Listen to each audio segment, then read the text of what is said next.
Hello, and welcome to a new LP. So we'll be playing some Thea the Awakening, which is a 4X game. This is just a quick note added in by future me from editing to say that the first episode here, episode 0, is actually kind of boring because it's just me going through menus and gameplay setup and all of that, and in 20 minutes I didn't actually go and play the game at all. So feel free to skip this part unless you're curious to see exactly what I did, but the actual gameplay will be starting in the first episode, which will be publishing today as well. So yeah, I will see you then.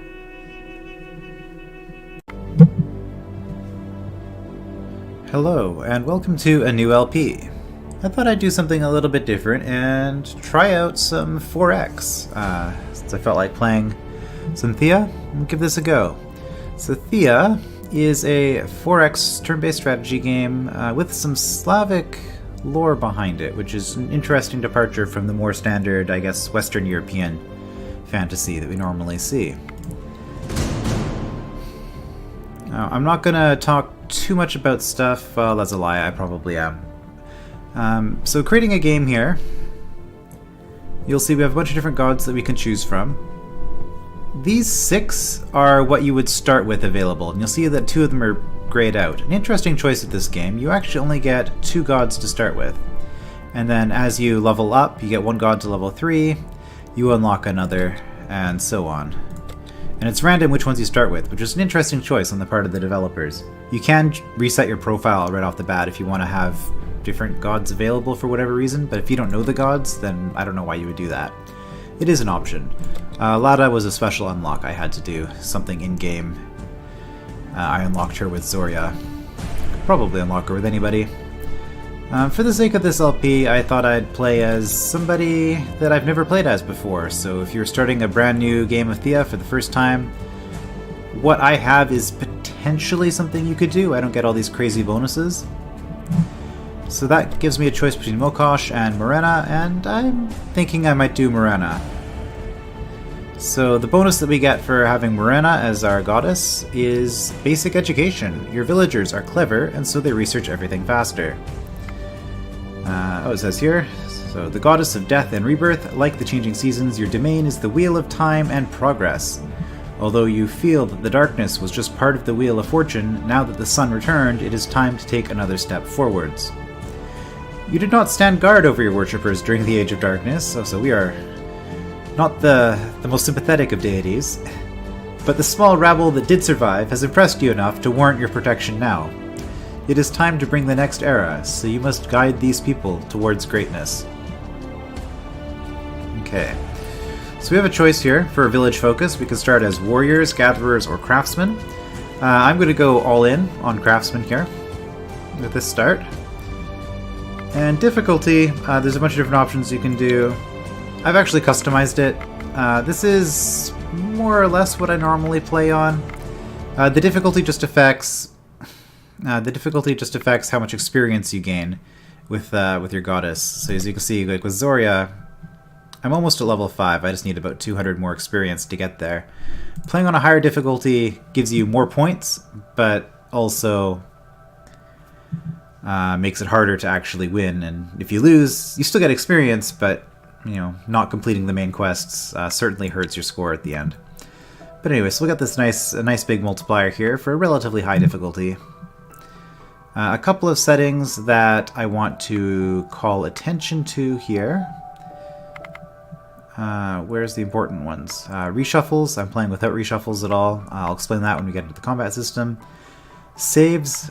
This one, normally I would play with this off, but for LP safety, in case I have some kind of power outage or I don't know. I don't know what it would take to wreck the save, but anyway, just for the sake of safety, I'm not going to prioritize that experience on this run. Even with saves on, it's not like you can really save scum. I mean, you can, but your options are save, load, or save and exit. So you cannot exit and then load a game.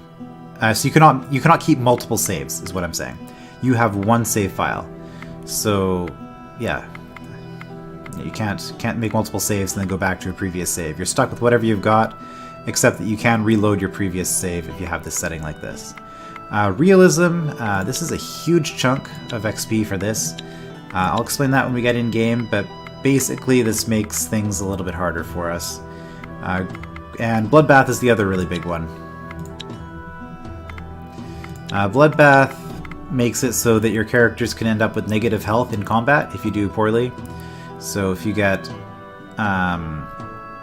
and yeah, the lower your health is, below like a quarter of your maximum, you have a chance of dying at the end of each turn. So if your health goes really, really low, then, you know, if you're at minus 50% health, I had somebody at in my previous game, and it's like, nope, he's dead. There's no way we're getting that guy back. Anyway, enough of the preamble here. So we're gonna play as Morena. Each of the gods does have a unique quest as well. I have never played as Morena. I don't know what her unique deity quest is going to be. But let's get into the game and see what happens. And this is what I already read, which is good, because at the rate that this thing is loading, I will not have time to read it now. Thea is awakened. Welcome. No time to waste. You are a deity of the High Pantheon, and you must help your worshippers survive the darkness. So what now, you ask? You are divine, yes, but you have little power, and so you will know the world through your people's eyes.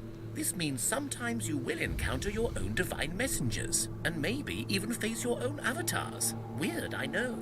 Your first mission is to survive. Every critter is trying to make sure you stay down, so get food and craft better equipment to protect yourselves. You will guide your people to victory, either by sheer survival and progress, or by solving the cosmic tree's mystery. Okay, so there is quite a bit of text in this game. It is all voice acted. I believe all the voice acting in this game is done by one guy. He does a bunch of different voices for different characters and things like that. It can be, I guess, hit or miss. Some people are going to love it, some people are going to hate it. I initially hated it, and then it grew on me, and now I love it, so I don't know. As for the tutorial, I'm going to skip this because I've done it before, and I will be explaining stuff as I go anyway. I am a deity, you know. I already know these things, and don't need the talk. All right. Now are you absolutely sure? There is no calling me back, you know. Also, when you have time, craft me 10 cooked, baked, or roasted food. Any type. You may want to research some varieties as well to match your supplies. Also, hopefully it won't come to leave that. These 10 crafted foods in the village until I show up. Remember to check the magical help button to read more. Yeah, I know more about any mechanics. Right, okay. So, Theodore here is just our little tutorial demon. He explains a few things to us, but it's not that important. So we do have a quest from him to craft 10 foods of some sort. Yep, now off with you. And for having completed the tutorial, we gain 5 experience and 2 research points. So already our goddess is 1/10 of the way towards level 2. Wait, that's 2.5 times, right? Roughly? Okay, anyway, yeah. Okay, so what have we got here? I was a little bit scared there for a moment when I saw this. So here's Ostoya, or however you pronounce that. And if I hit R, oh, we actually got a fairly nice start here. So hitting R shows what resources we have in our immediate vicinity. So your settlement is guaranteed to have 1 source of fuel and 1 source of food. If you don't have any, I believe it will spawn wood, and food will be vegetables, I think, by default. We got bird meat. I think that's about as good. I'm not too familiar. I haven't actually done a lot with bird meat. Here we've got some exotic fruit, which is less good. Just takes a long time to harvest. We also have spider silk in our starting city, so we've got a 3rd resource. That's really nice for us. You can see there's some wood over there.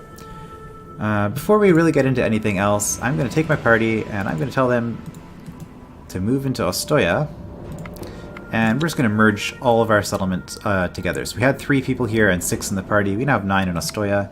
This is effectively wasting a movement on the very first turn.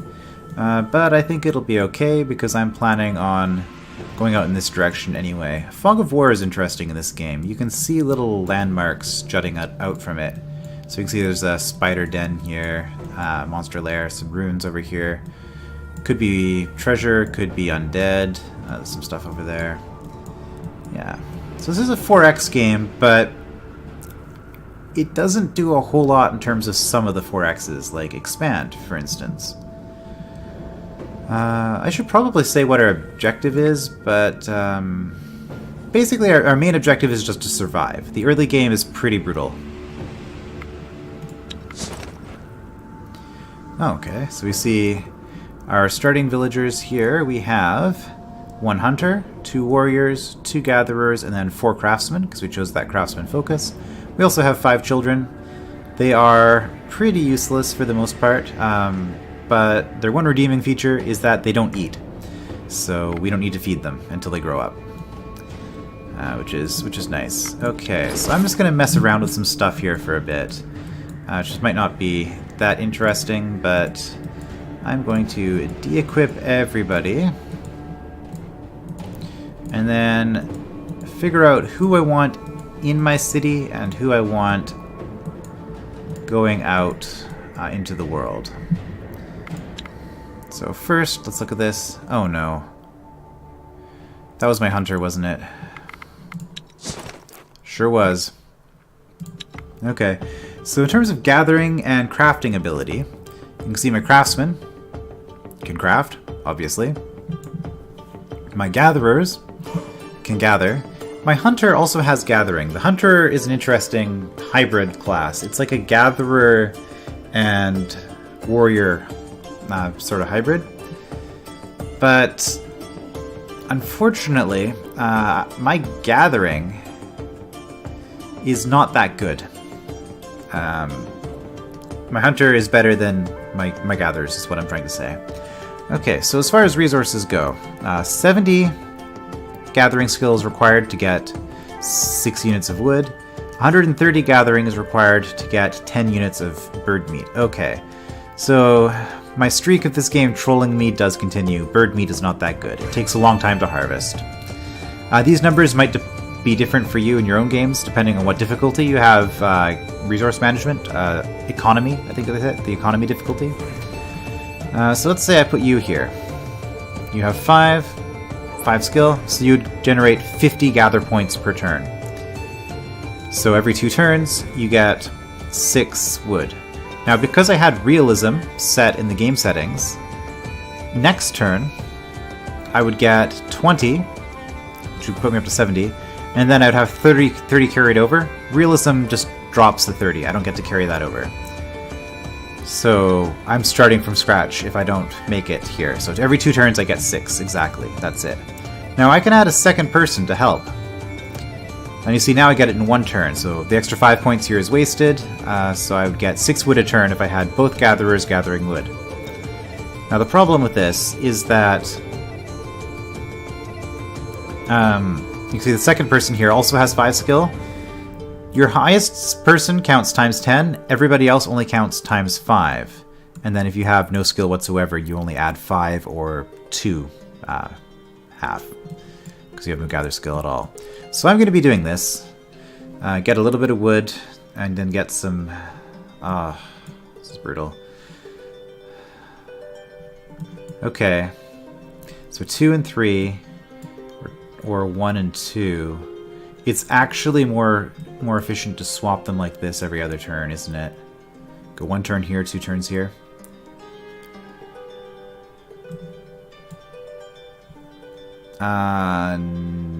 No. Actually, that is less efficient. Okay. I'm glad that's less efficient, because that would be a lot of work. Okay. So we've got that. So these 2 are going to stay behind. Now, I'm going to leave one of the crafters behind, probably Dervin, because he has the highest crafting skill. And then we're going to form an expedition with the hunter, the 2 warriors, and the other 3 craftsmen, who are going to go out into the world to gather more resources for us. So let's look at crafting. We do have a quest to make 10 cooked meals. We know how to make these things. So cooked meals. Well, I have meat. I can make jerky. This would, however, consume wood. I don't have a lot of wood at the moment. So to make meals, our choices are meat, vegetables, fish, and then herbs, seaweed, and fruit as other secondary options. Bird meat would count as meat, so we can put that in these slots. We also need a catalyst. That's just sacrificed. We lose it. I'm not that keen on actually building anything right now, though, to be honest. Let's see, we've got leather. I mean, I can make a leather shirt. Yeah, no, I'm not keen on actually doing anything. So I'm just gonna stick you on wood, just so that I don't get notified that I have somebody who's not working every single turn.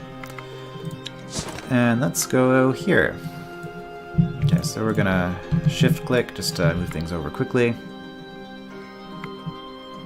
So production, it was 2 turns, I get 6 wood. So we're gonna leave 2 units of fuel in the town. So, you can see we've got 8 fuel here. And food-wise, I just have meat, that's it.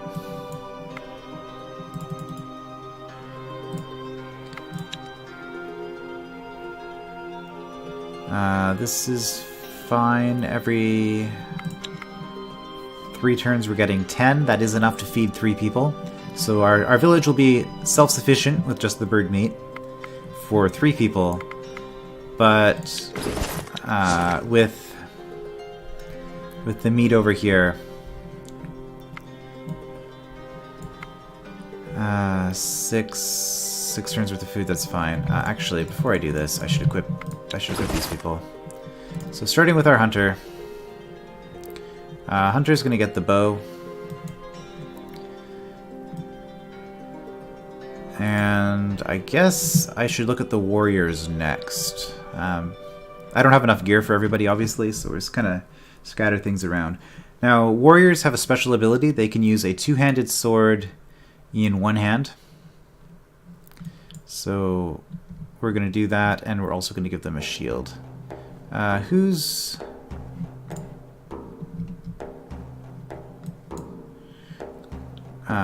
damage is lower? Or shielding, rather. 11 armor, 5 shielding. 12 armor and 5 shielding. Okay, yours is slightly lower, so we'll give you the better shield. Do I have any armor at all? I've got one quilted cloth. I guess that goes to the hunter. Okay, what's your damage? 6. Oh, bad quality. Oh, that's really good quality. Okay, we'll give you that. And then for these 3, weapon-wise, let's just get rid of the stuff we've equipped. We can have one of you be a heavy hitter with this axe, sure. 6, 4. We'll go up to 10, I guess, with this pike. And then you get a one-handed weapon. Might as well do that. It has a high shielding value. That's fine. The 3 people that are in the town get the leftovers here. Are they all strong enough to carry it? Yeah, they are. Okay, so they're strong enough to carry a weapon each. It doesn't really matter, because hopefully they'll never actually get into a battle. So I'm not going to worry about it too much.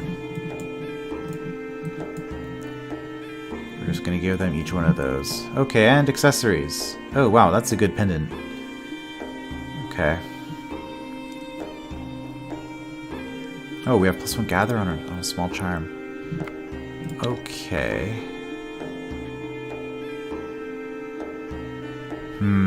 Unfortunately, +1 gather doesn't bump either of them up into a turn threshold, because we need 65, we'd have 60, and here we'd need 70, and we'd have 60. Okay. So, in that case...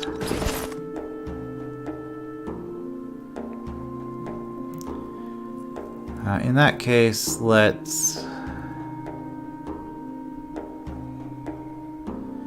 equip the small amber charm to our gatherer, I guess.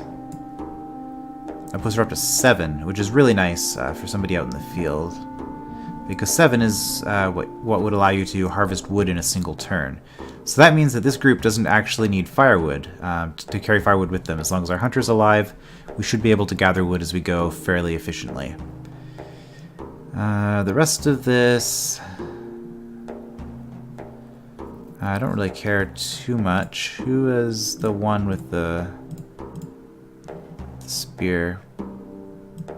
We could give you backstab, but no, it makes more sense to give that to a fighter. Give backstab and feint to you. +1 will, 15 will, 12 will, 12 will. Yeah, we'll give that to you. Okay, equipment has been dealt with.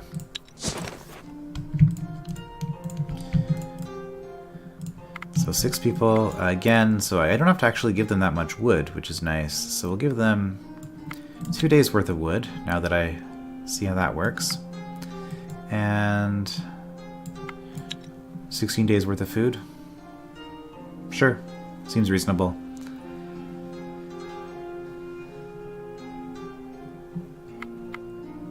Alright.